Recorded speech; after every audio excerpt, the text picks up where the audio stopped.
So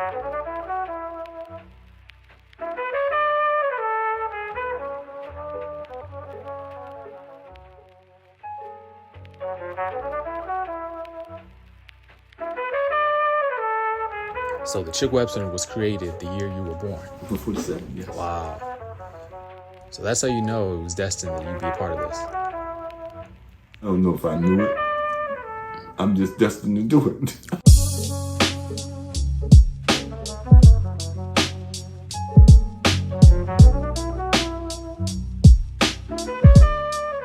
Although Chick Webb was a famous drummer, but he's also a philanthropist, where he kept people employed during the Depression. And his deathbed wish was, because Baltimore was terribly segregated, we had no outlet for black kids to go a place. And his deathbed dream was he wanted to have this center built to deter youth from juvenile delinquency and for them to become good citizens. Folks galvanized around him to make that happen. The first festival was in 1940 when they did that thing over at Rich Fifth Army, with 7,500 people showed up. The tickets were down 15 cents. That's where all the national artists came.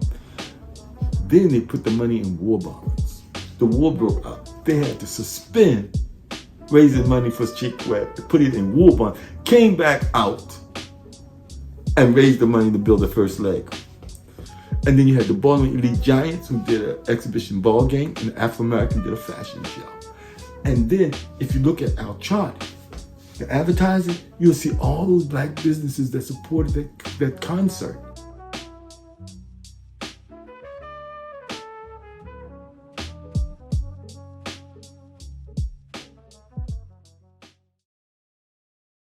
My mother's first house she bought, 1517 East Landale Street. Yep. And Ronnie Hall used to live 1519, so this one will disappear. It wasn't too long ago they tore this property down right here. And this alley right here, this is my playground, man. Living down here in East Baltimore, I was an entrepreneur, and I was able to get afros that I sold. They came out on Tuesdays and Fridays. They sold for 15 cents. There's a small store there on Inza Street. I think it's about the 600 block. And I would get the afros, go over to Greenmount Avenue, get on the streetcar, and ride the streetcar free, selling the afros for 15 cents. And I would get 3 cents off of each paper. Afro newspaper, yeah. Eddie Afro, Eddie Afro. I didn't know about we weren't taught about segregation or, you can't do this. And there was one occasion that there was a pharmacy or milkshake store up there on Hartford and Landale Street, I believe it was. One of my classmates was in there, right? So I go in there all friendly and sit at the counter, and I didn't understand why he wouldn't serve me. I did not understand why he didn't serve me. Just sat there. And I would order a milkshake very seldom. I didn't even have any money to buy anything. At that time, I wanted to whatever. And his name is Charles. I'll never forget it. Charles just stared at me, right? As if, what the heck are you, well, nothing he could do because he was working for them people. He wanted to be friendly, but he couldn't be friendly. He was friendly, but wasn't friendly, I never got served. That's when I learned about segregation. There was certain places we could go and certain places we could not go. Baltimore, though, and I learned this much later, set the precedent for neighborhood segregation. When I talk about me born in Somerset Projects, Perkins and Latrobe in East Baltimore was white. Douglas Homes and Somerset was for blacks, specific. And with land installment contracts, it's like what they call rent to buy, but you didn't have ownership because within the contracts, I learned this later, in the contract, if you missed one payment, you would have lost your home. You couldn't even get a loan to fix your house up because it really wasn't your home. We ain't learned that stuff until much later.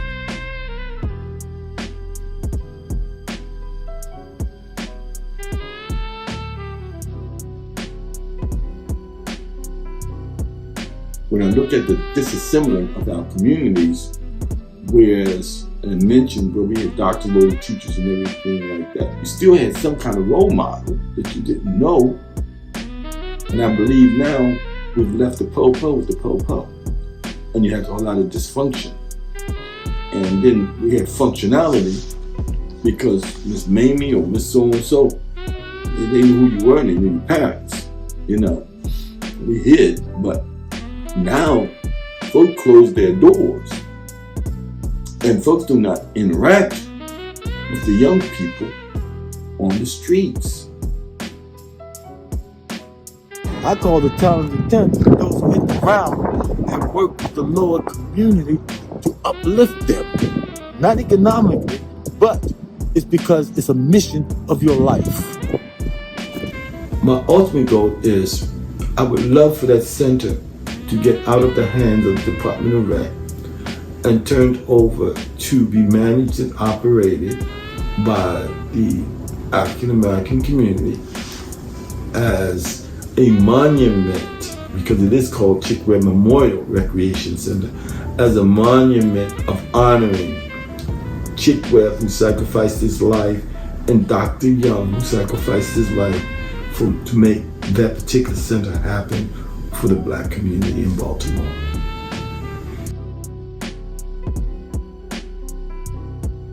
Old man going along highway at the evening, cold and gray, to cross a chasm vast, wide and deep. The old man crossed that twilight dim. The sullen stream had no fear of him, but he turned when he reached the other side and built a bridge to span the tide. Old man, said a fellow pilgrim there, you're wasting your strength building here. Your journey will end with the ending day. Never again would you pass this way. The old man lifted his old gray head. Good friend, in the path that I have come today, there's a youth whose feet must pass this way.